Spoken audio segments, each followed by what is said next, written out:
Hi folks, today we're going to talk about the next step in writing and planning a dissertation.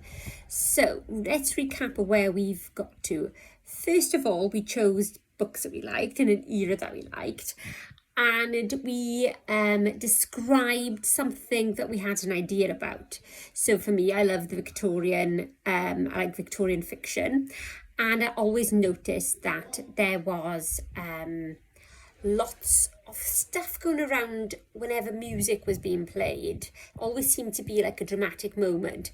And then I couldn't get out of my head, why are we talking about something we can't actually hear in a book? Some sort of invisible narrative that was going on. I couldn't quite put my finger on it. So I would have written my thesis about what it is about music that somehow gives writers an opportunity to discuss something risque almost in the novel.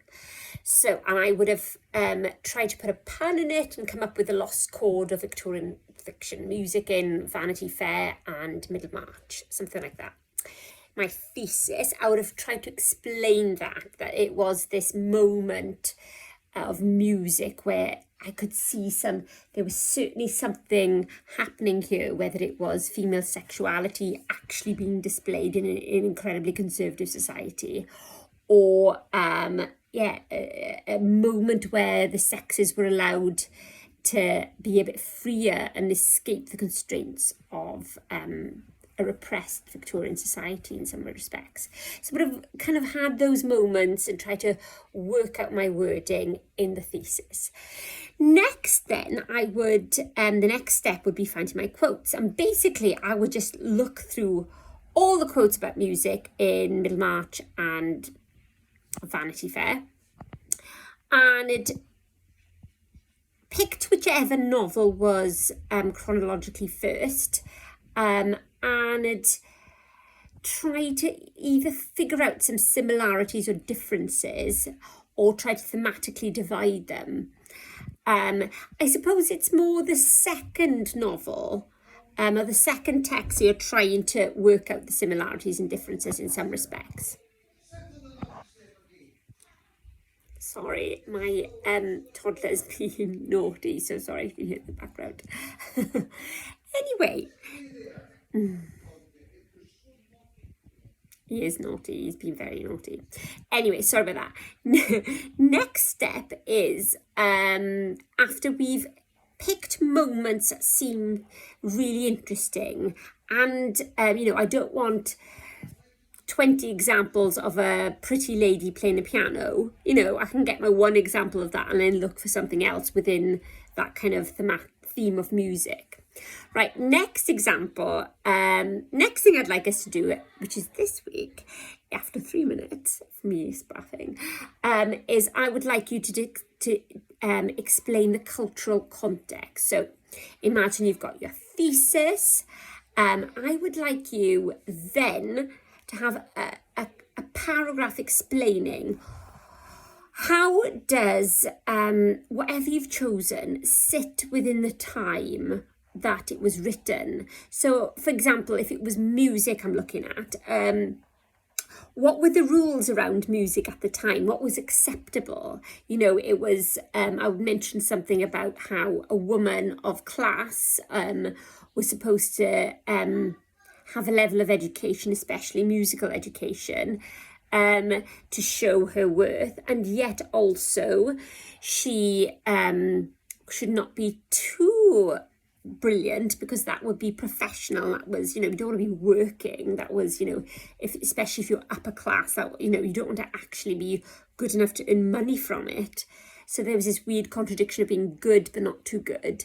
And then for me in music, there's this weird contradiction around female sexuality. Like, you're not supposed to express it, and yet being the main focal point in a drawing room playing music seems like expressing female sexuality in some way. You're showing yourself off in some way.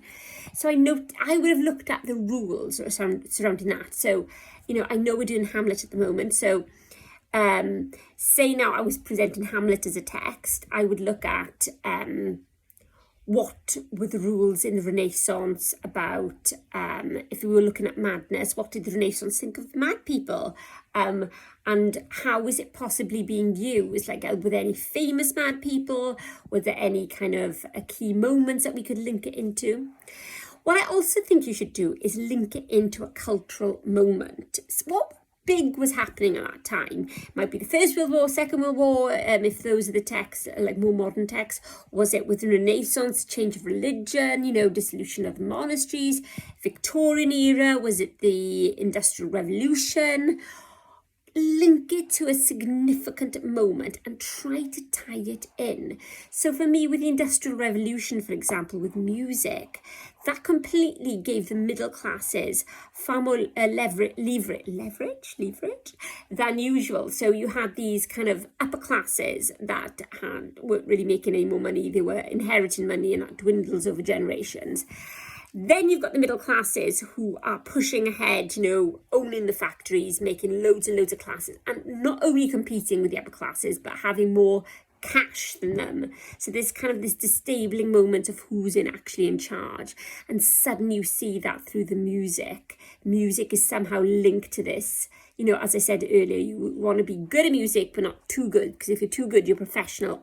And so that kind of odd moment of how is this hierarchy going can be seen. So if you want a bit of help, just ask me and I'll steer you in the right direction. Sometimes it's as simple as 3 words and you've got a direction and you're off. Okay, so that's what I'd like you to do this week. Look at the context and explain, first of all, whatever it is you've chosen, what was that society's attitude towards it? What were the rules towards it? And then try to link it in with a cultural moment. You could also look at criticism from that era as well. For example, what have modern critics possibly said about that moment and your topic? Have a Google.